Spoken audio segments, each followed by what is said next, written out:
Vamos então seguir com a leitura do livro Loucura sob um Novo Prisma, um estudo psíquico-fisiológico feito por Bezerra de Menezes. Bezerra está, meus amigos, aqui eu vou fazer um comentário antes de começar a leitura. Ele está nos narrando as opiniões, as teorias de vários pensamentos sobre o materialismo ou o espiritualismo. Como os capítulos são muito longos, eu dividi em trechos de no máximo 14, 15 minutos, para não cansar ninguém e não interromper a vida de ninguém. Vocês possam ler isso calmamente. Então, é possível, você que está seguindo essa leitura, pega o vídeo anterior, pega os 2 minutos anteriores, antes do fim, e emenda no novo. É uma forma de, como numa novela, não perder o fio da meada. Certo? Então vamos continuar do capítulo anterior.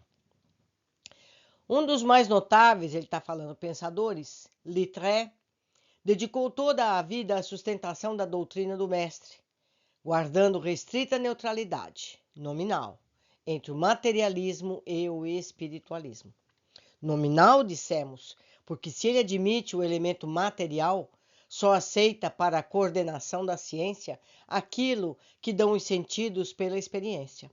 O universo contém um número infinito de seres, mas para o positivista, ele não compreende senão o que se revelam à experiência material. É um modo singular de fazer ciência. Robinet escreveu: o caráter essencial da mentalidade positivista é afastar toda imaginação na explicação das coisas e não proceder senão por meio de provas reais e por observação. É limitar-se à observação, relações naturais, a fim de prevê-las para modificá-las em nossa vantagem, quando for possível, ou suportá-las quando não for possível modificá-las.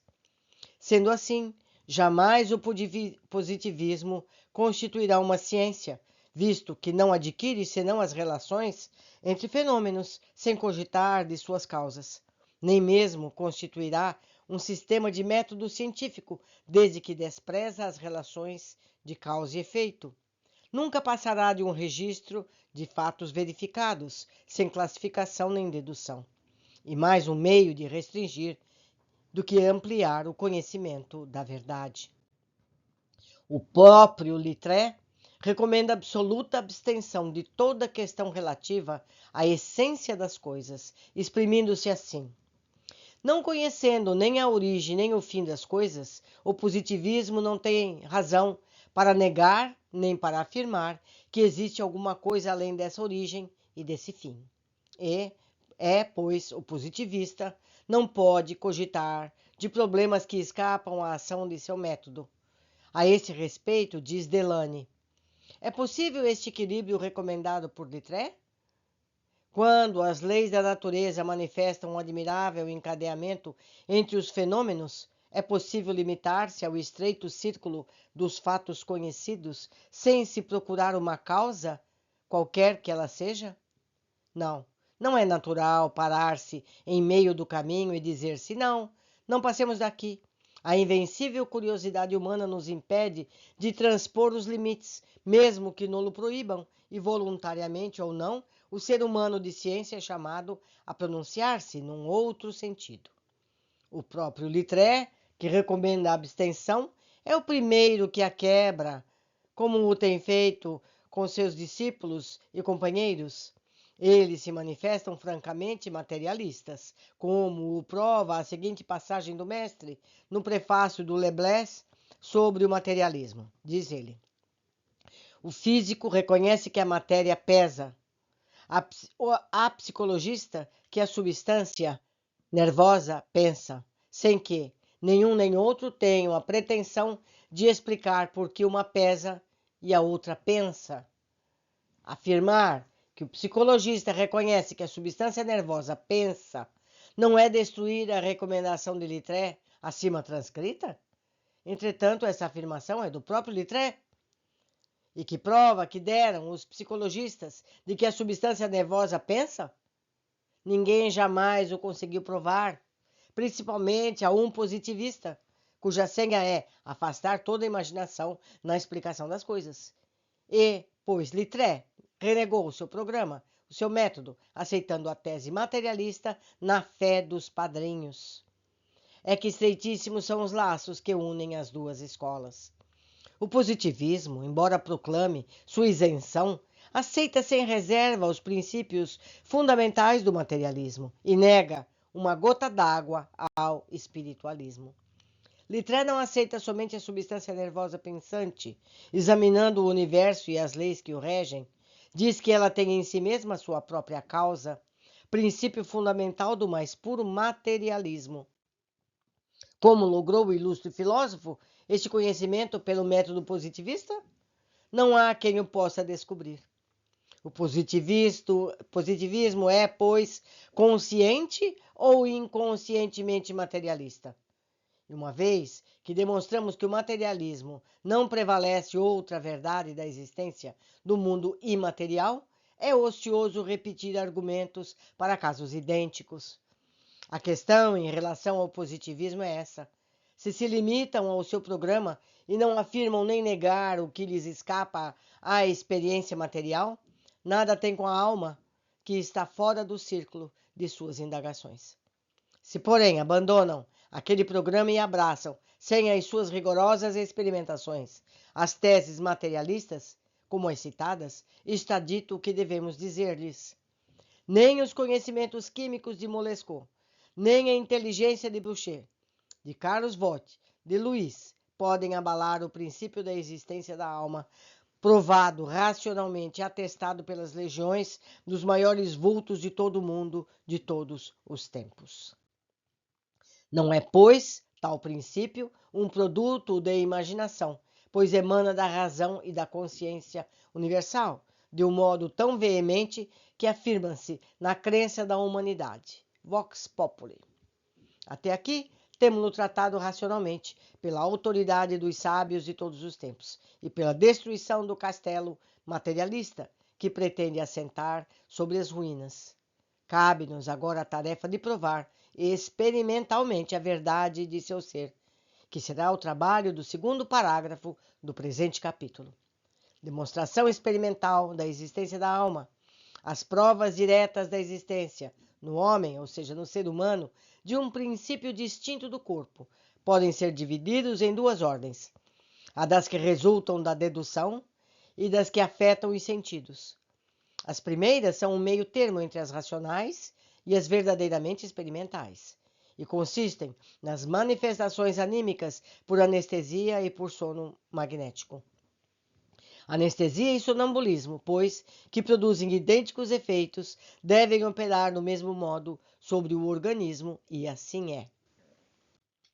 Os meios químicos, empregados como anestésicos, produzem o sono, que traz a inconsciência, o esquecimento, atuando sobre o aparelho nervoso do sentimento, cuja ação suspendem, donde a insensibilidade produzida pelo éter, pelo clorofórmio e etc. Isso aqui é no século XIX, meus amigos. A anestesia ainda era éter e clorofórmio. Hoje em dia já é muito diferente, felizmente. Continuando. O sonambulismo hipnótico atua, por força da vontade, sobre o mesmo aparelho nervoso, produzindo o mesmo efeito do sono e da paralisia, como o clorofórmio, donde a inconsciência, o esquecimento e a insensibilidade. Os mesmos fenômenos, pelo mesmo modo produzidos, resultam do sonambulismo magnético. Em cada um dos três processos, o corpo cai em colapso, ao passo que o indivíduo, apesar de não achar em seus sentidos, está vivo, goza da faculdade de ver perto ou longe, de descrever tudo o que vê, de falar até de coisas que não conhece. Se o ser humano fosse exclusivamente matéria, se o maquinismo humano se compusesse exclusivamente de órgãos materiais, desde que se desse a suspensão da vida em relação e possíveis seriam manifestações daquela ordem. A matéria dorme, logo dorme o ser humano. Entretanto, não somente os anestesiados, como os sonambulizados, ou hipnóticos, ou magnéticos, dão mais brilhantes manifestações daquela ordem que os fenômenos do que no estado ordinário. A matéria dorme, porém, o homem, ou seja, o ser humano, Não dorme? Como é que pode isso? A prova dedutiva do fato experimental é que o ser humano não é só matéria, de que há nele outro elemento, cuja atividade subsiste, enquanto se suspende a dos órgãos corporais, e de que esse elemento, desprendido da matéria corpórea, estende a vista infinitamente, além do espaço, além da que pode alcançar o seu corpo. Ora, o alongamento da nossa intelectualidade, nos 3 casos de inação do corpo, de que falamos, coisa é que não se pode duvidar em vista de fatos provados. Logo, aquelas 3 ordens de experiências demonstram a saciedade, a existência do homem, do ser humano, do princípio distinto do corpo, e tão distinto que, enquanto este cai em colapso, ou seja, anestesiado, ou que seja, ele ostenta mais nitidamente a pujança de suas faculdades especiais. Quereis as provas? Ei-los. O venerando Villepot, em relatório apresentado à Academia de Ciências de Paris no ano de 1842, refere o seguinte: tratava-se de uma senhora que o sábio professor cloroformizou para operar de um câncer no seio. Efetuava a operação quando foi surpreendido por dizer-lhe a mulher, em completo sono anestésico, o que se passava em casa de uma sua amiga, bem distante do lugar da operação. Então, eu faço um parênteses aqui. Vamos detalhar isso. A paciente estava anestesiada, passando por uma cirurgia séria, tirando um câncer no seio. Durante a cirurgia, essa paciente narrava o que estava acontecendo na casa de uma amiga que não estava presente, uma amiga noutro lugar distante. Como é que foi que ela viu isso? Não é verdade? Foi o corpo físico? Ou foi a alma? Vamos continuar a leitura do Bezerra. E subiu de ponto a sua estupefação, ou seja, do médico, ficou espantado, quando soube da dama, a quem se referira a operada, que era real o que ela relatava. Ou seja, o médico foi conferir se o que a paciente estava dizendo, que estava acontecendo na casa da amiga, era verdade, se estava acontecendo mesmo. Continuando, a respeitabilidade do professor Velpot garante a veracidade do fato, tanto mais que era ele, adversário intransigente do magnetismo e de tudo o que lhe pudesse referir. No hipnotismo, nome com que a ciência de hoje envernizou o magnetismo para poder aceitá-lo, sem cantar a palinódia, dá-se, como já foi dito, o fenômeno da paralisia, da sensibilidade física, de par da inconsciência e com a clarividência observada por Velpot na anestesia. Ou seja, o resultado é o mesmo, seja na anestesia ou na hipnose. O célebre médico inglês Brad refere, baseado em inúmeras experiências, que os hipnotizados não doentes, hipnotizados sadios, escrevem, desenham, descobrem objetos ocultos, tendo os olhos fechados, e ouvem a longa distância, chegando a predizer fatos. O Dr. Bremot, tão respeitável pelo saber como pelo caráter, refere o seguinte caso. Um dos seus parentes, em sono hipnótico, resolveu facilmente um problema de trigonometria que, despertado, lhe foi impossível resolver. Como é que ele podia resolver, meus amigos? Se em estado hipnótico ele era capaz de fazer o exercício de matemática. E acordado, não. Continuando.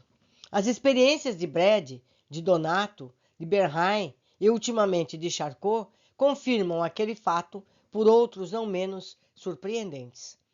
Aqui temos mais de um caso de Velpot, porque temos a manifestação de conhecimentos ou de capacidade que a pessoa não possui no estado normal, ou seja, no estado acordado. Esse fato é inexplicável aos seres humanos que acreditam no exclusivismo de nossa composição material, tanto como aos que, embora admitindo a alma, entendem que ela é criada ao mesmo tempo em que o corpo para esta vida única. Este fato só pode ser explicado pela dupla natureza do ser humano, corporal e espiritual, e pela pré-existência da alma, ou seja, a alma existia antes do corpo físico se transformar num bebê. A alma é mais antiga, muito antiga. O corpo é novo. Continuando. Com efeito, o parente de Bernoulli não vê como a operada de Walpole fatos que se dão na ocasião. Ele resolve um problema que exige ciência, de que é ignorante. Como é que pode isso? A menos que se dê ao hipnotismo o poder de plantar ciência em cérebros vazios dela. Só pelo princípio espírita da pré-existência da alma poder-se-á explicar semelhante fato, impossível em qualquer outra hipótese. Aquele espírito ou alma conhecida de passadas existências, a trigonometria, e, por lei das reencarnações dos espíritos, seu conhecimento ficou latente, como todos os que, na nova existência, não são cultivados. Latente, mas nunca perdido para o espírito que, deixada esta vida, os tira de seu seio. Desprendido, pois, por momentos da matéria que lhe servia de véu, o espírito enfrentou uma questão que lhe era conhecida e facilmente a resolveu. Voltando, porém, ao corpo, corrido novamente o véu, o esquecimento do passado, trouxe-lhe a impossibilidade de resolver a questão, agora desconhecida. É, pois, evidente que esse fato tem, como forçada dedução, a prova real da existência e da pré-existência da alma. O sonambulismo magnético, ou vulgarmente o sonambulismo, afirma tanto quanto a anestesia e o hipnotismo a dualidade do ser humano. Voltaire confessou que, dormindo, isto é, em sonambulismo natural, corrigiu um dos cantos de La Henriade, que muito sobrelevou os compôs acordado. Me perdoem, amigos, sempre a pronúncia de palavras estrangeiras. Voltaire era francês, provavelmente o título é francês. Continuando. Massillon compôs, dormindo, muito dos seus monumentais sermões. Burdac refere que, no dia 17 de junho de 1882, dormindo a sesta, sonhou que o sonho não passa da supressão do antagonismo muscular entre a distensão e a retração. Contente com a luz que esse pensamento lhe parecia derramar sobre os fenômenos vitais, despertou. Porém, súbito, aquela luz desapareceu para ser aquele pensamento alheio às suas ideias. Entretanto, tornou-se ele, diz sábio, o germe das minhas futuras concepções. Os casos de Voltaire e de Massillon poderão ser atribuídos ao hábito, ao de Burdac, porém, nunca, porque o sábio fisiologista confessa que estava fora do círculo de suas ideias.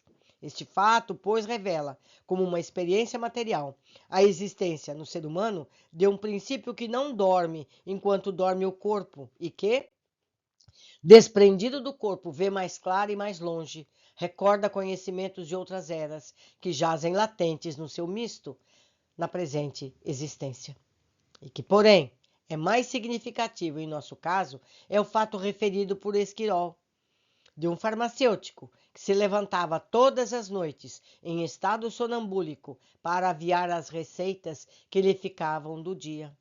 Quer dizer, ele durante a noite trabalhava o que ele não trabalhou de dia. Para verificar se o fazia automaticamente ou por força do hábito, um médico meteu entre as receitas que ficaram por aviar o seguinte: sublimado corrosivo, 2/8, água destilada, 4 onças, para tomar de uma vez. O farmacêutico, como de costume, foi ao trabalho, que executou sem embaraço, até que chegou naquela receita. Leu-a muitas vezes e, por fim, monologou, em voz alta, que ouvida pelo doutor que estava oculto. É impossível que não se tenha enganado. 2 grãos já eram demais, quanto mais 2/8. 2/8 são quase 150 grãos. É mais do que o necessário para envenenar 20 pessoas. O doutor enganou-se. Eu não preparo isso. Eis o que corta todas as dúvidas, porque nem de leve pode ser atribuído ao hábito, e pelo contrário dá testemunho irrecusável de que o espírito, sem o concurso da matéria, raciocina, compara e resolve. O que aí fica exposto pareceu-nos prova cabal de que existe no ser humano a dualidade reconhecida de todos os tempos, cujos elementos são de naturezas diferentes, por lei suprema, unidos, harmonizados em suas funções para a vida terrena e por esta para o progresso do ser imortal. Por hoje ficamos por aqui na leitura seguinte e seguimos ainda no capítulo 1, que é muito extenso, ok? Como disse antes, quando for o próximo, vocês leem um pouquinho do último para começarem o seguinte e assim fica tudo bem. Por hoje é só, abraços e até amanhã.